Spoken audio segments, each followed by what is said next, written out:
Moses needs to let go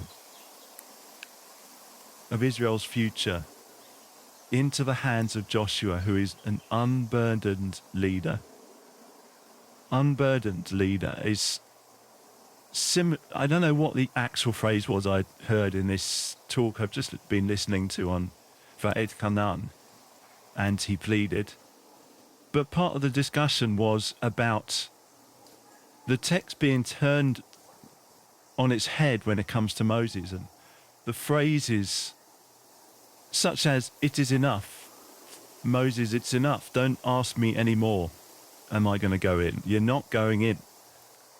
And that phrase earlier on in the book has been used to say, it is enough going around this mountain, go forward, go in. So it's like turned on its head, that vocabulary, in God's reply back to Moses, and it's devastated. But this is the argument here in this talk I'm listening to, is that Moses thought there was a turnaround. Moses thought that he was on probation when it comes to what God said about him not going in because he struck the rock instead of speaking to it. It looked like he was leading the conquest, and it was going very well. And it's like I can hear Moses almost saying, "Hey, look, I can do it. I'm not a burden to these people going forward. I'm not caging them in my past, what was the problem was with the striking of the rock and calling them, 'Here now, you rebels,' is that he wasn't leaning into this generation as the second generation. He was overlaying the first generation and his experience of this first generation onto these people. So when they start fighting Sihon and Og, king of Bashan, who were the military might of the region back then, it was an amazing feat. And in fact, the territory of Og, king of Bashan, I seem to remember hearing that was actually somehow within some boundaries somewhere that were laid out of the promised land. So it's like, it's already started. And it's like Moses was probably thinking to himself, well, actually, I'm doing this thing. I seem to have, just as Israel seemed to have moved on after the raising of the serpent on the pole, you see them change. Something happens in them as a people. And after Baal Peor, that was the last time we hear of anything like that in the text. They're in a good place. But so is Moses. And no wonder he pleads with God. No wonder he talks to God again about this whole issue of him not being able to go in. Maybe I can do it. But Moses throws it right back in his face. God throws it right back in his face, weaponizing almost the words against him that we've heard about earlier on in a hopeful sense. And it's interesting to go into those words and do a little study into what the words were. But I've just mentioned one, but there are many more. One of them was the idea of God. He's pleading with God, can I cross over? And in my paraphrase here, God turns back to him and says, no, but I'm cross with you. I've crossed over with you. So, okay, Moses has to bite the bullet, say, okay, this isn't going to happen. And so God speaks to him and says, look, put all your energy into this next generation, into the detachment of you from them, but in a way that is going to, in a sense, format the hard drive of this generation, of this. Really open their eyes to see the danger of idolatry when they cross that border. Reminding them that at Horeb you didn't see any form of God. Just remember that the God that you serve is not one who needs eyes to follow him. These idols were supposed to be almost spiritual technology of the ancient Near East of that time, embodying the deity. They knew that God was invisible, but this was a way of, a bit like a car, harnessing the invisible energy of a flame, And I don't know, the fact that it was rampant everywhere in that culture says to me maybe it did have an effect. Maybe there's some psycho-spiritual power we make of the world what we think it is sometimes, and maybe these idols were technology that sometimes more or less works. But it's going to be so difficult. So number one is inoculating Israel against idolatry by reminding them that you didn't see any form at Mount Horeb when God came down. So just remember that dynamic, that spiritual dynamic in this relationship you've got with God here. Remember that very, very viscerally. That's what I think is the context of Moses telling them, don't forget what you've seen. Old king of Bashan, all that. What happened at the mountain, all that. But what you saw was something you can't see. You saw the invisible hand of God. They didn't really remember, this generation. I'm conjecturing here. They didn't really remember the Exodus because they were babies at that time. They'd been 40 years in the wilderness. The vast majority of them, at least, were babies or not even born at that time. But it's the same theme. The invisible hand of God, this incredible showdown between Pharaoh, the gods of Egypt, and the God of Israel. Who's the guy behind the scenes here? Where's the Wizard of Oz?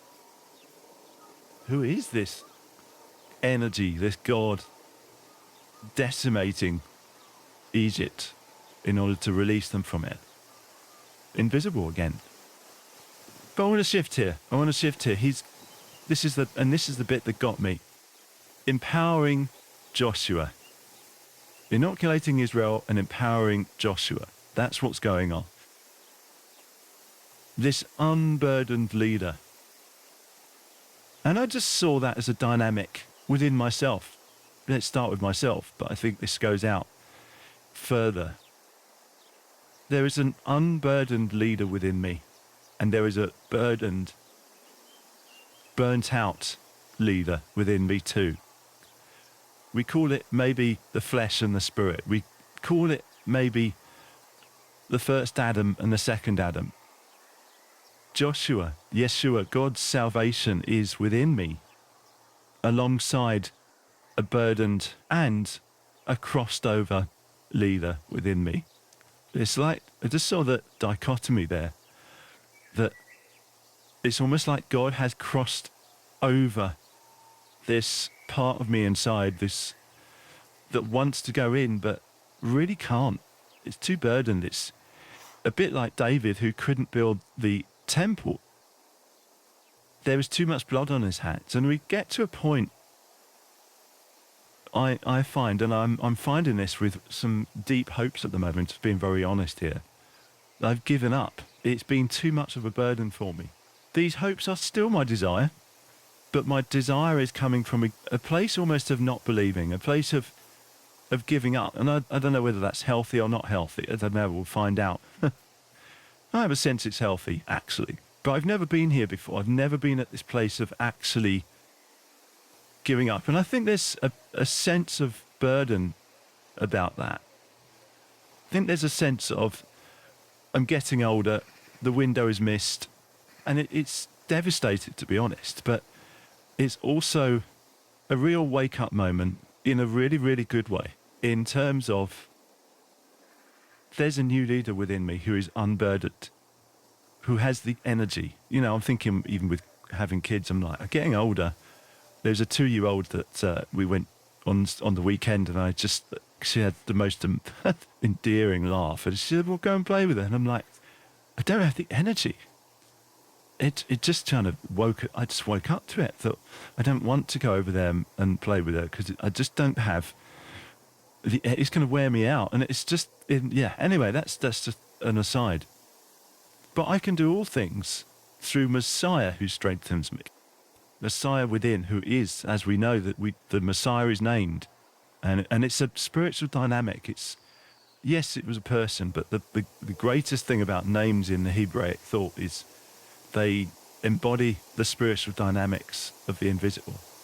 And Yeshua is Yah, God, that is, and salvation, Hoshea is salvation.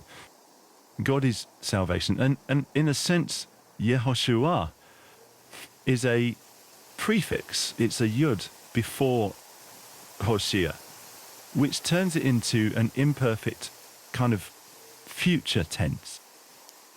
It's a forward trajectory. It's an in-gear movement, puts the idea of salvation into gear and drives it forward. And I think that's the spiritual dynamic that we're seeing here.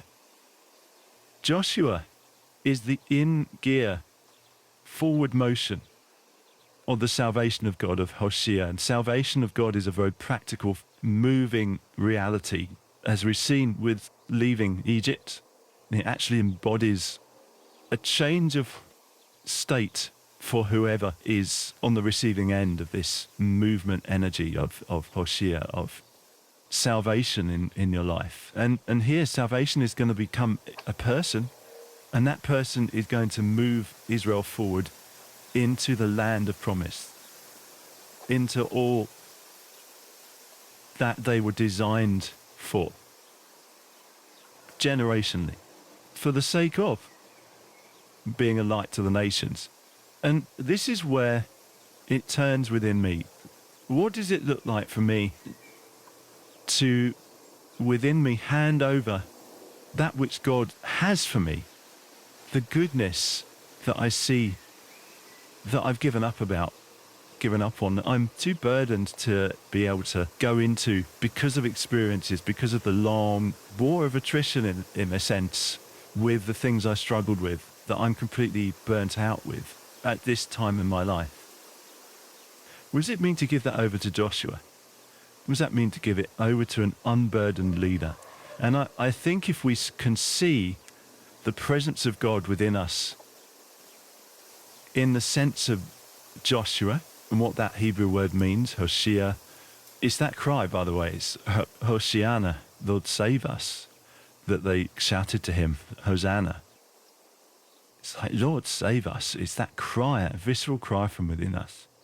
What does it mean for us to put that visceral cry within us into the hands of Joshua, into the energy of God within us in the form of Messiah, through whom we can do all things because he strengthens us? Does that look like us relenting, like Moses had to do here? Empowering Joshua, inoculating our inner Israel. I don't know. These are all seed thoughts. I don't know what that looks like. But know that within you, a transition has to passing the baton on from a burdened, tired out, maybe hopeful that you might be successful at some level of doing that which you think God sees you can't, and you go into him inside saying, look, I can do it now. I can do it now. But God knows the deeper you. God knows the reality of your burdened self. It's time to pass on to Joshua. And may God give wisdom as to what that looks like. That happens for all of us in our lives in many situations.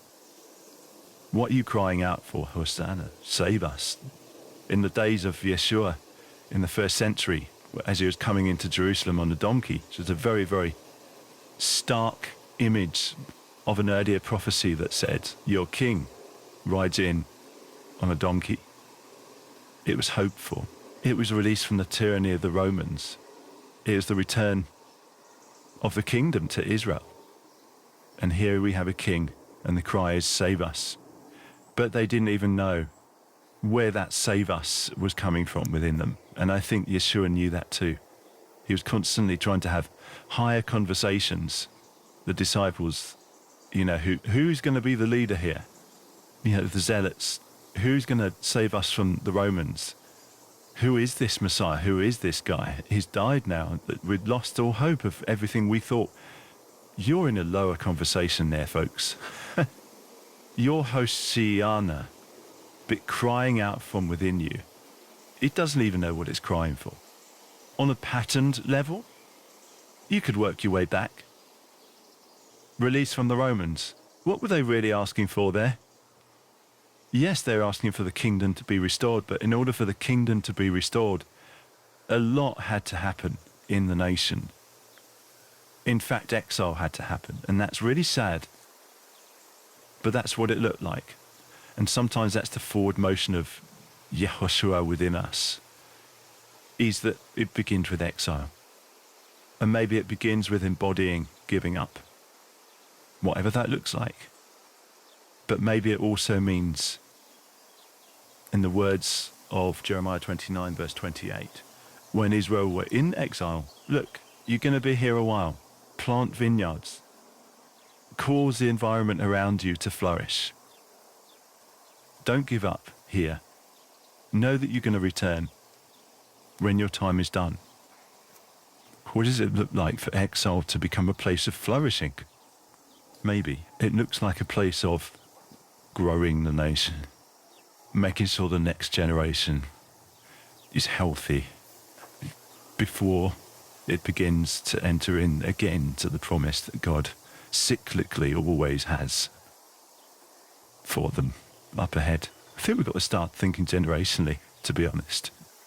And just as Egypt and also the 40 years really were the exile of Israel, so that a new generation could emerge, so maybe we have to see that pattern in our lives and in every exile that we read about. And in a sense, Moses, the burdened one, is being exiled here, but he'll return. Exile here is going to seed him into the next generation, and I wonder whether that is a very important thing to see in this dynamic here. And maybe passing on to Joshua, enabling Joshua, inoculating Israel, enabling the future in a way. It's you. It's actually you're investing in when you do that. But the bigger you, with, if you were speaking French, with a vous, not a tu, a communal aspect of you.